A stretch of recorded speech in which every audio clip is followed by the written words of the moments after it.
अगला पॉइंट आप स्क्रीन पर देख सकते हैं, भ्रूणपोष के प्रकार। इसमें हम पढ़ेंगे भ्रूणपोष के प्रकार। भ्रूणपोष है क्या? तो फूल का वैसा भाग जहाँ भ्रूण होता है, फूल का वैसा भाग जहाँ भ्रूण होता है या भ्रूण का विकास होता है, भ्रूण का उद्भव होता है, उसे ही हम भ्रूणपोष कहते हैं। और विकास के आधार पर भ्रूणपोष को 3 भागों में बांटा गया है। पहला है केंद्रकीय भ्रूणपोष, दूसरा है कोशिकीय भ्रूणपोष, तीसरा है हिलोबियल भ्रूणपोष। अब हम तीनों भ्रूणपोषों को बारी बारी से अध्ययन करेंगे। तो पहला भ्रूणपोष का डिफिनेशन आप बोर्ड पर देख सकते हैं। सवाल है केंद्रकीय भ्रूणपोष। तो इस प्रकार के भ्रूणपोष में केंद्रक भ्रूणपोष में परिवर्तित होता है, यानी जिस भ्रूणपोष में केंद्रक भ्रूण में परिवर्तित होगा उसे हम केंद्रकीय भ्रूणपोष कहेंगे। जैसे में कैप्सेला, सूर्यमुखी, गेहूं और चावल और मक्का। कैप्सेला, सूर्यमुखी, गेहूं, चावल और मक्का में कौन सा भ्रूणपोष होता है? तो आपको टिक करना होगा केंद्रकीय भ्रूणपोष। यदि ये ऑब्जेक्टिव क्वेश्चन में पूछ देगा कि इनमें से किस पौधा में केंद्रकीय भ्रूणपोष होता है, तो आपको कैप्सेला या सूर्यमुखी, गेहूं, चावल या मक्का पर टिक करना होगा। दूसरा है कोशिकीय भ्रूणपोष। तो इसका निर्माण कोशिका द्रव्य के विभाजन से होता है। जिस भ्रूणपोष का निर्माण कोशिका द्रव्य के विभाजन से होता है, खंडन से होता है, उसे हम कोशिकीय भ्रूणपोष कहते हैं। और किस किस पौधा में कोशिकीय भ्रूणपोष होता है, तो आप बोर्ड पर देख सकते हैं, मैग्नोलिया, धतूरा और पेटूनिया। मैग्नोलिया, धतूरा और पेटूनिया नामक तीनों जो पौधा है, इन तीनों पौधा में कोशिकीय भ्रूणपोष होता है। और इन तीनों में कोशिका विभाजन जो होता होगा वह कोशिका द्रव्य में होता होगा और इस तरह इसका निर्माण होता है। याद रखिएगा कि धतूरा में क्या होता है? धतूरा में कोशिकीय भ्रूणपोष होता है। तीसरा है हिलोबियल भ्रूणपोष। यह केंद्रकीय भ्रूणपोष तथा कोशिकीय भ्रूणपोष दोनों के बीच की अवस्था है। मतलब ये जो है ना, दोनों के बीच की अवस्था है। इसमें भ्रूणपोष केंद्रक के प्रथम विभाजन के बाद कोशिका भित्ति का निर्माण होता है। और ये जो भ्रूणपोष होता है, हिलोबियल नामक जो भ्रूणपोष होता है, वह एरीमुरस और एस्फोडेलस नामक पौधा में होता है। ठीक है। अगला पॉइंट है कि भ्रूणपोषी बीज किसे कहते हैं। इसके ऊपर पहले देखते हैं कि भ्रूणपोष की उपस्थिति तथा अनुपस्थिति के आधार पर बीज को 2 भागों में बांटा गया है। इसके पहले हमने क्या देखा कि बीजपत्री के आधार पर बीज को 2 भागों में बांटा गया था। बीजपत्री के आधार पर बीज को 2 भागों में बांटा गया था, एक बीजपत्री बीज और द्विबीजपत्री बीज। तो यदि हम बीज का ऊपरी छिलका हटाते हैं और बीज 2 भागों में नहीं बट रहा है, एक ही भाग में रह रहा है, तो उसको हम क्या बोलेंगे? एक बीजपत्री बीज बोलेंगे।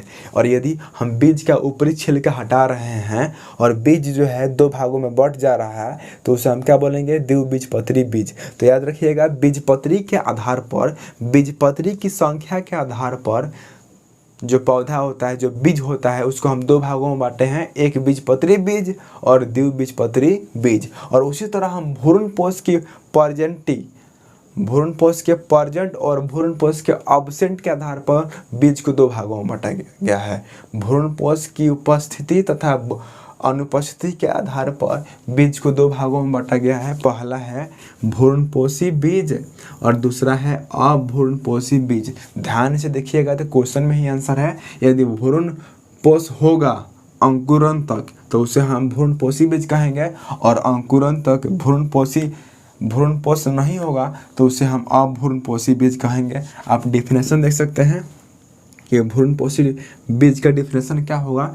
तो वैसा बीज जिनमें भ्रूणपोष बीज के अंकुरन तक होता है उसे भ्रूणपोषी बीज कहते हैं। जैसे सुपारी को हम कैसैली भी कहते हैं। और गेहूं, मक्का जो है ना, भ्रूणपोषी बीज है। सुपारी का प्रयोग गुटखा में होता है, जो गुटखा होता है ना सुपारी का ही बनता है, और पूजा पाठ में भी सुपारी का प्रयोग होता है।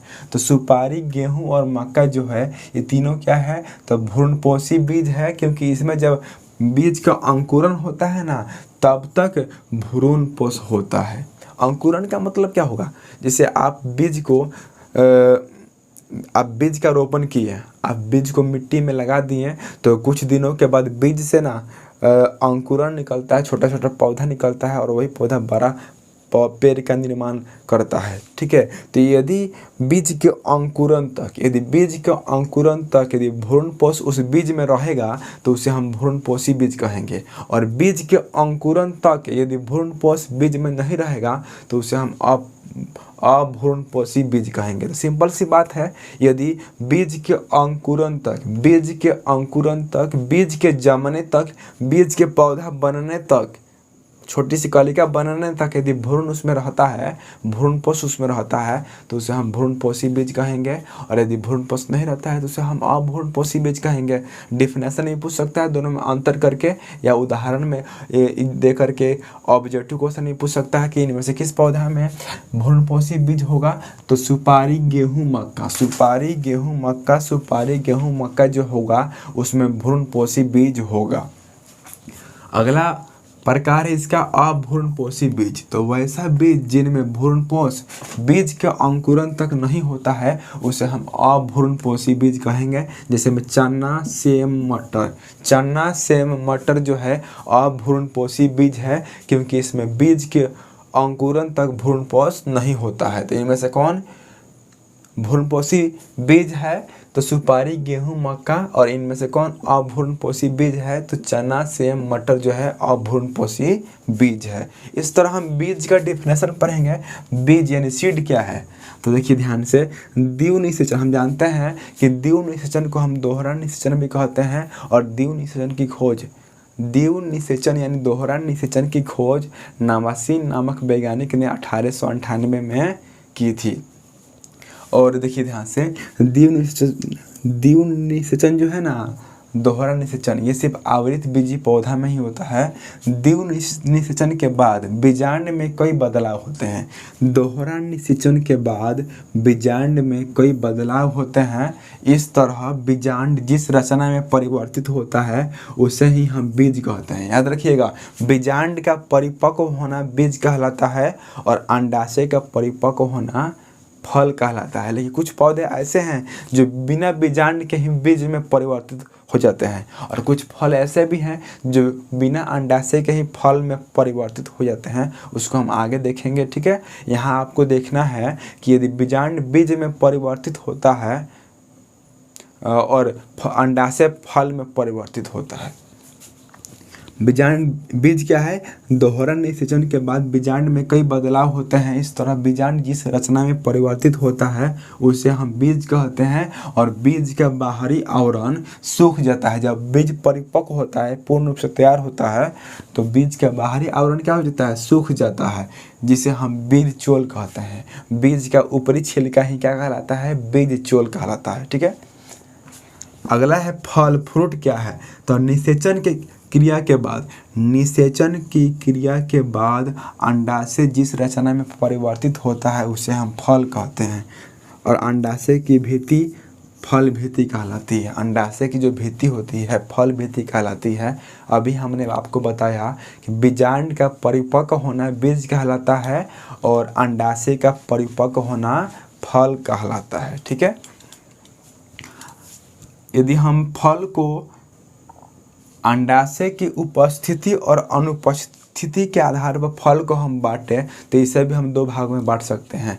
एक होगा सत्य फल और एक होगा असत्य फल। तो ध्यान से देखिए, पहला क्या है, सत्य फल। सत्य फल को हम वास्तविक फल भी कह सकते हैं, यानी सच्चा फल भी कह सकते हैं। देखिए, वैसा फल जो अंडाशय के परिपक्व होने से प्राप्त होता है उसे हम सत्य फल कहते हैं। मतलब जिस फल की उत्पत्ति अंडाशय से होती है, जिस फल की उत्पत्ति अंडाशय से होती है उसे हम सत्य फल कहते हैं, और जिस फल की उत्पत्ति अंडाशय के बिना होती है उसे हम असत्य फल कहते हैं। तो सत्य फल का हम वास्तविक फल भी कह सकते हैं, ट्रू फ्रूट या डिफरेंट फ्रूट भी कह सकते हैं, ठीक है, निश्चित फल भी कह सकते हैं। जैसे आम, अंगूर और अमरूद। आम, अंगूर और अमरूद जो होगा सत्य फल होगा, क्योंकि इन तीनों फलों का जो निर्माण होता है वह अंडाशय से होता है, ठीक है। दूसरा है असत्य फल। क्या है? असत्य फल।